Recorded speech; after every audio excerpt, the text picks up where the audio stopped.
Crime branch ने पकड़े अवैध हथियारों के 3 तस्कर, 9 बंदूक और कारतूस बरामद। क्राइम ब्रांच ने सिरपुर तालाब के पास राजपाल बरनाला, रामू भूरिया और मयूर को गिरफ्तार किया। Additional DCP crime branch Rajesh Dandotiya ने बताया, दोनों से पूछताछ में पुलिस को 6 देसी पिस्टल और 3 देसी कट्टे मिले।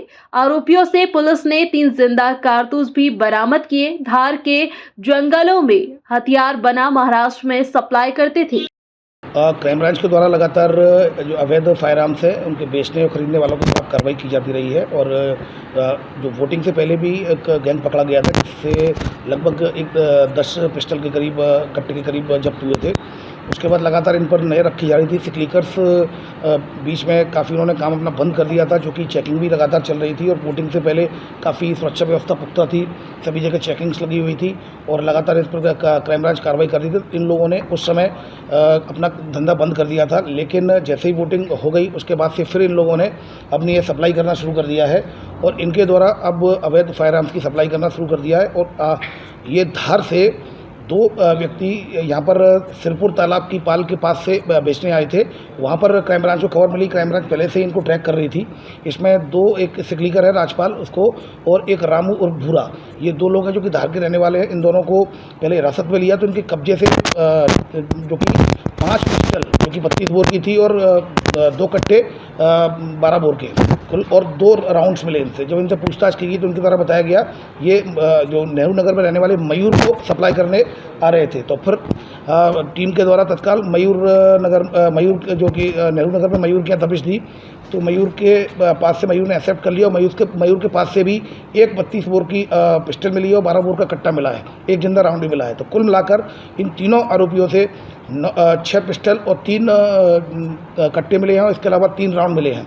मयूर जो कि मूलतः महाराष्ट्र का रहने वाला है, अभी कुछ समय से यह नेहरू नगर में रह रहा है। उससे पूछताछ की गई तो उसके द्वारा ये बताया गया कि वो एक पिस्टल को 20,000 में ख़रीदता है और जो कट्टा है उसको 10,000 में ख़रीदता है और इसको आगे चल के 30 से 35,000 में वो उसको सप्लाई कर देता है। अभी इसने फिलहाल ये बताया कि महाराष्ट्र में सप्लाई किया है।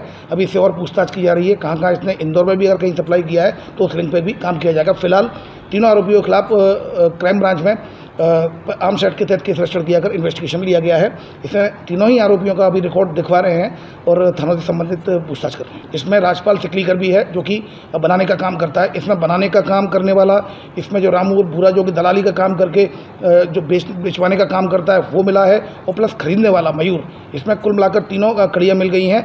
अब ये किस किस को सप्लाई करता था, ये इससे जब पूछताछ की तो मयूर ने ये बताया है कि वो कुछ फ़ायदे के लिए, फाइनेंशियल फ़ायदे के लिए 10,000 15,000 किसी पिस्टल में मिल जाए और कट्टे में 5-7 हज़ार मिल जाए, उसके लिए व्यवसाय के रूप में इसको करता है।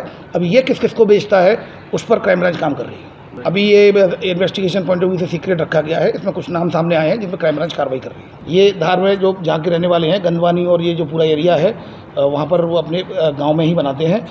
जो गांव के पीछे जो इनके जंगल रहते हैं, वहाँ पर खेतों के पीछे वहाँ पर बनाते हैं। चर्चा तक खत्म हो गई है लेकिन अभी ख़त्म नहीं हुई है और चूँकि उनके द्वारा काफ़ी महीने, 1.5 महीने से इन्होंने अभी सेल करना बंद कर दिया था। क्राइम ब्रांच लगातार इन पर काम कर रही थी और इस तरह से हमारे लोग मैन टू मैन मार्किंग भी कर रहे थे, लेकिन ये सप्लाई नहीं कर रहे थे। लेकिन इनको ऐसा लगा कि आचार संहिता खत्म हो गई है, वोटिंग हो गई है, अब शायद सख्ती हट गई है, लेकिन क्राइम ब्रांच लगातार काम कर रही थी और ये इस ट्रैप में आ गए।